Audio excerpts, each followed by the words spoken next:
Welcome back. I'm Sam Hedden, and this is Now You Know. We are live at Marscon 2020 this year, and we get the honor of getting to work with a bunch of amazing guests that they have here at this convention. The first person that I'm very excited to introduce you to, his name is Aaron Cisco.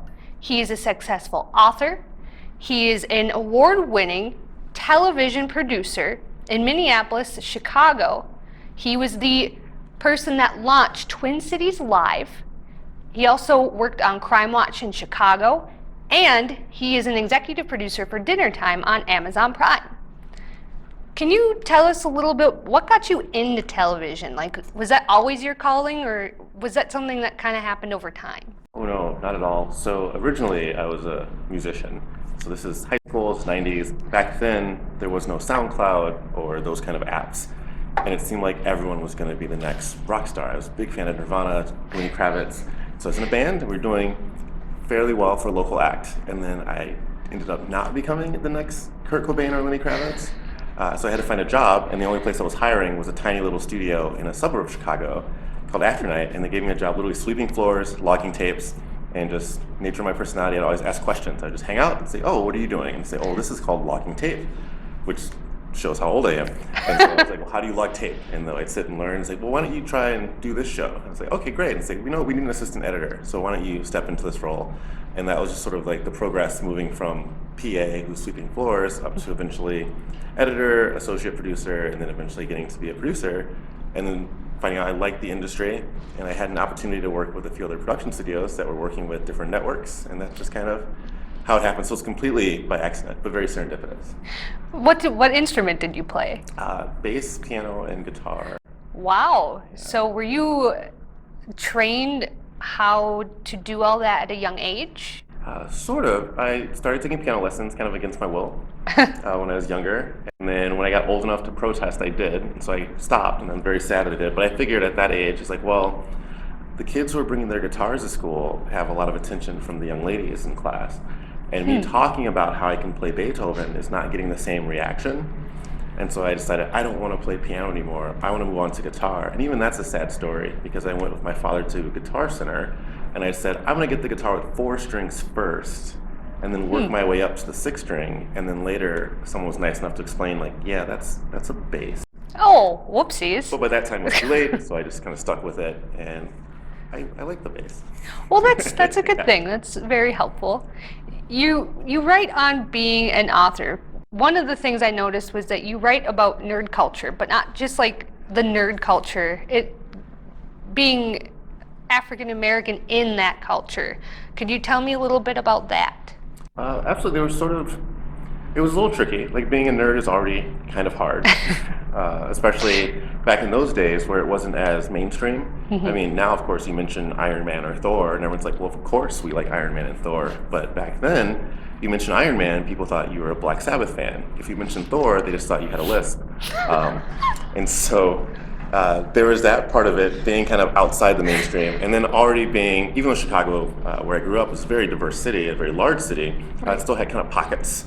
And so being this black kid was already kind of on the outs, not being this nerdy black kid. So even the other black kids were like, what are you into? Because they used to beat me up because I wasn't listening to cool stuff like Michael Jackson and Prince. I wanted to listen to Iggy Pop, and they're like, what is that? That's insane. So by not having a place to fit in, I kind of gravitated more towards comic books, and then of course this television, most particularly Star Trek and Doctor Who, because Captain Kirk never called me names. Ace and the 7th Doctor, they never took my lunch money or pushed me around. Right. So that was kind of like my safe space. And it's been great seeing how nerd culture has kind of taken over the mainstream, and how sort of, because everything is nerdy, nothing is. But there's definitely a kind of an old man in the rocking chair. It's like, back in my day, and really the only place that comes out in a negative tone is when people start complaining about the content. Like, they go watch the Wonder Woman films or Justice League, and that movie sucked. And it's like, are you kidding me? I would have murdered cities full of people for half a movie that was half this in school. So definitely a lot more excitement in my, not really my Twilight years, because that's a terrible book series. In my sort of in my Ender's Game era right now, I have a lot more tolerance for some of the lower quality, I shouldn't say lower quality either, a lot more open to different expressions of fandom, I think, than some of the people coming up in it right now. So do you think that makes you appreciate the opportunity to get to go to conventions like this and get to meet people and talk a little bit about that? Oh, absolutely. This is also like the convention space is another thing. Like I didn't go to a lot of conventions as a kid. I went to sort of like the weekend at the VFW, where it's just rows of tables containing lots of comic books and knickknacks. But having the panel discussions and celebrity guests and the cosplay, this was all new. So I love it. I've been doing it for a few years now. And the fact that people want to hear what I want to say are just so gracious and nice. And no matter how obscure your fandom is, there's always at least one person who, even if they don't know it, they're at least interested and kind of like, oh, I don't know that show, I don't know that character, tell me more about it, which is not something that happens, at least in my experience, in the real world. Well, I think that's fantastic. I'm glad that you got the opportunity to be here. I know that you're even on a panel here. Could you tell us a little bit about what that panel is? Sure, I've done a few panels this event, and the one coming up that's still to go is one about Doctor Who. It's called Doctor What?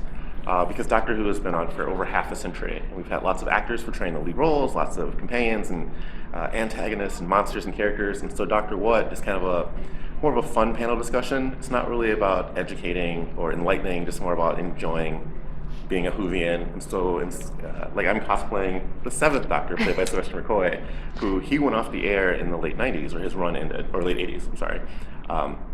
So what if they had the 7th Doctor facing off against like the Weeping Angels, which is a monster from Doctor Who that debuted with the new series with the 11th Doctor.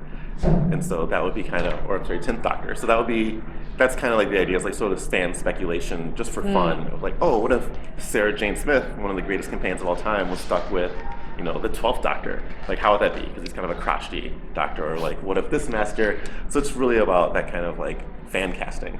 Have you thought of maybe doing any fan fiction involving that, or have you done fan fiction? Yeah, back in just a few years back, when in the kind of like the old school Wild West days of the internet, with like eBlogger and MySpace, definitely had a few like unsanctioned licensed stories, a lot of fan fiction. I'm actually much more into the headcanon, like fan theories, Right. Especially when they kind of expand on the properties. Those are phenomenal. I guess I should give an example, but like Batman. Familiar with Batman? Yes. The character? Of course. Okay. So we know Batman's parents were killed. Right. And then young Bruce was taken in by his butler. Now, that's kind of odd if you think about it. If the wealthiest family in Gotham leaves one heir, you'd think there'd be family members coming out of the woodwork from all over the place. They're coming from Metropolis and from like the Mascara. Even Wonder Woman's like, I think we're sort of related, right? So there's a fan theory that the reason why Alfred took him in is because secretly Alfred and Bruce's father were romantically entangled. And Alfred's responsible for having his parents killed because he really just wanted to get Bruce's mother out of the way. But Thomas Wayne was heroic, and so so racked with guilt.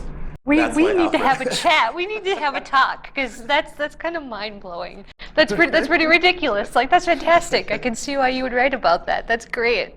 I know you have to get to a panel, so I would like our audience to know, where can they find your work? Where can they find your shows or your books? Oh, absolutely. So Dinner Time airs, which still feels weird because it's streaming, so it's available, I should say, Amazon Prime Video. So if you have an Amazon Prime account, it's available for free, the same way you would watch the Marvelous Mrs. Maisel or some other original content. All of my books are available either through Amazon, also Barnes & Noble, and I have quite a few websites, but blkintl.com. Black Intellectual, missing most of the vowels. Good to know. That makes sense. Well, I'm really glad that we got a chance. Like, I'm glad that it kind of came up where we got to sit down with you, and I'm really glad that we got to do that. And I'm excited to see what else you produce. I was kind of amazed when I realized that you had launched Twin Cities Live, so that was fantastic. Yeah, that's what got me to come up to the Twin Cities. Well, I'm glad that you're here, so that's great. It's fantastic. Oh, thank you for having me. This is, I'm embarrassed. I know we were talking before recording started. It's like, I'm not familiar with your work. But then just speaking with you briefly, it's like, oh my God, this is like, you have the perfect aesthetic. You have an amazing delivery. Like that open, like, I don't know, can you viewers see? Right? That was all just winging it. No, it's because I get yelled at. I read that like 8 times. It's true.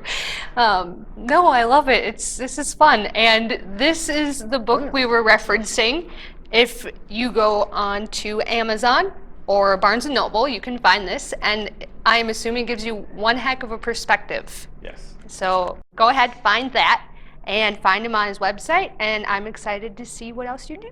Thank you. So, Thank you perfect. so much. You're welcome. Thank you for meeting with me again. My name is Samantha Hedden with producer Andy Watson. And now you know T. Aaron Cisco. Or you can do it your way first, and then you can do it my way. And then we'll just see which is better.